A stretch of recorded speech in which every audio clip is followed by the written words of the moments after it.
பல்லவர்கள் பல்லவ அரசர்கள் தென்கிழக்கு கடற்கரை பகுதியில் முக்கிய வணிக மையமாக திகழ்ந்த காஞ்சிபுரத்தையும் அதன் வளம் நிறைந்த வேளாண் பகுதிகளையும் ஆண்டனர். பல்லவர்கள் எந்த பகுதிகளை அவங்களுடைய மையப்பகுதியாக வச்சுருந்து ஆட்சி செஞ்சாங்க அப்படின்னா, காஞ்சிபுரத்தையும் அதன் வளம் நிறைந்த வேளாண் பகுதிகளையும் பல்லவர்கள் பார்த்திங்கன்னா ஆட்சி செஞ்சுருக்காங்க. அதுக்கப்புறமா வணிகர்கள் பற்றி சொல்கிறாங்க பாருங்கள். சீன ரோமாபுரி வணிகர்கள் காஞ்சிபுரத்தை நன்கு அறிந்திருந்தனர்.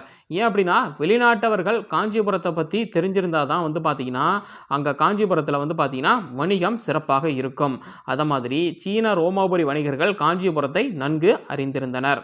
வளம் கொழித்த வணிக மையமான காஞ்சிபுரத்திலிருந்து பிற்கால பல்லவர்கள் தங்கள் அரசாட்சியை 7ஆம் 8ஆம் நூற்றாண்டுகளில் தமிழகம் முழுவதும் பார்த்திங்கன்னா விரிவடைய செய்தனர். தமிழகம் முழுவதும் அப்படின்னா எந்தெந்த பகுதி அப்படின்னு பார்த்திங்கன்னா, கொஞ்சம் இந்த மேப்பில் பாருங்கள் பல்லவர்களின் எல்லை பரப்புகள் எங்கெங்கே இருக்குது அப்படின்னு.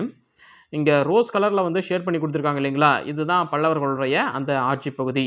இங்கே பார்த்தீங்கன்னா மாமல்லபுரம், காஞ்சி, வேலூர், இந்த காவிரி இதெல்லாம் இருக்குது இல்லைங்களா, இந்த இடத்தெல்லாம் பிடிச்சிருக்காங்க. ஒரு பாதி தமிழ்நாடை பார்த்தீங்கன்னா பல்லவர்கள் பிடிச்சிருக்காங்க. கீழே பார்த்தீங்கன்னா பாண்டியர்கள் இருக்குது.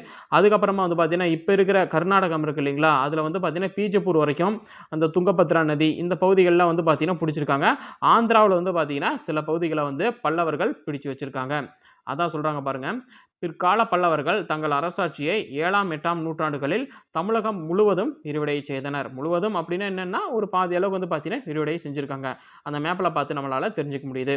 ஆனாலும் தொண்டை மண்டலமே பல்லவ அரசுடைய மையப்பகுதியாக இருந்துச்சு. இப்பெரிய அரசியல் பிராந்தியத்தை அப்போ வட்டாரம் அப்படின்னு சொல்லலாம்.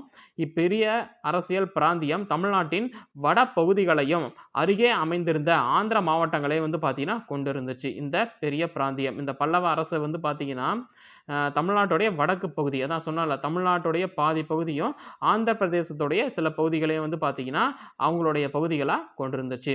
அதுக்கப்புறமா சான்றுகள் கொடுத்துருக்காங்க பாருங்கள். பல்லவர்களுடைய சான்றுகள் என்னென்ன சான்றுகள் அப்படின்னா, கல்வெட்டு சான்றுகள், செப்பேடு சான்றுகள், இலக்கிய சான்றுகள், அப்புறம் பார்த்தீங்கன்னா அயலவர் குறிப்பு, வெளிநாட்டவர்களுடைய குறிப்பு, என்னென்ன சான்றுகள் பல்லவர்களை பற்றி நமக்கு கிடைச்சிருக்கு அப்படின்னு பார்க்கலாம்.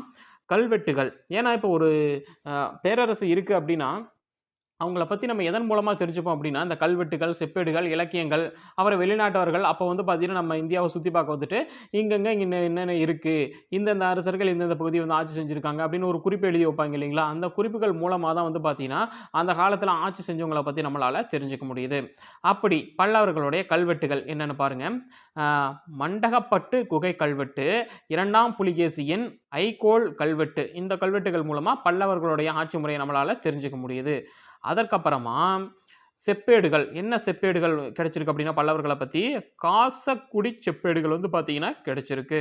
பல்லவர்கள் பற்றிய செப்பேடுகள் எதில் கிடைச்சிருக்குன்னா காசக்குடி செப்பேடுகள்லேருந்து கிடைச்சிருக்கு. இலக்கியங்கள், பல்லவர் காலத்தில் என்னென்ன இலக்கியங்கள் எழுதப்பட்டது அப்படின்னு பாருங்கள். மத்த விலாச பிரகசனம், அவந்தி சுந்தரி கதை, கலிங்கத்து பரணி, பெரிய புராணம், நந்தி கலம்பகம். இதில் பார்த்தீங்கன்னா உங்களுக்கு ரொம்பவும் நல்லா தெரியறது பார்த்தீங்கன்னா கலிங்கத்து பரணி, பெரிய புராணம், நந்தி கலம்பகம் நல்லா பார்த்தீங்கன்னா உங்களுக்கு தெரிஞ்சிருக்கும். இதெல்லாம் பார்த்தீங்கன்னா சிறப்பு பெற்ற இலக்கியங்கள். அப்புறம் அயலவர் குறிப்புகள் அப்படின்னா வெளிநாட்டவர் குறிப்புகள், யார் இருக்க முடியும், நம்ம ஆள் இவாங் சுவாங் தான், வேறு யாராலையும் இருக்க முடியாது. இந்தியா முழுக்க தன் வாழ்நாளே அர்ப்பணித்து இந்தியாவுக்கு சுற்றி பார்த்து பார்த்தீங்கன்னா ஒரு குறிப்பை எழுதி அவர் ஒரு புக்காக போட்டு வெளியிட்டார். அவரை பார்த்து இந்தியா மேலே பார்த்தீங்கன்னா படையெடுத்து வந்திருக்காங்க. பாலும் தேனும் ஓடுற நாடு அப்படின்னு சொல்லிட்டு இந்தியா மேலே அத்தனை பேர் ஏறி திம்முன்னு 300 வருஷம் பார்த்தீங்கன்னா குதிச்சிருக்கிறாங்க. இவர் ஒரு காரணம் பார்த்தீங்கன்னா இருக்குது. இவர் மேலே தப்பு சொல்ல முடியாது, நம்ம நாட்டை பற்றி பெருமை எழுதியிருக்காரு. அவனுங்களுக்கு பார்த்தீங்கன்னா மண்டை காஞ்சி போய் வந்துட்டானுங்க. இதுதான் உண்மை. சரி, இதுதான் பார்த்தீங்கன்னா பல்லவர்கள் பற்றிய சான்றுகள்.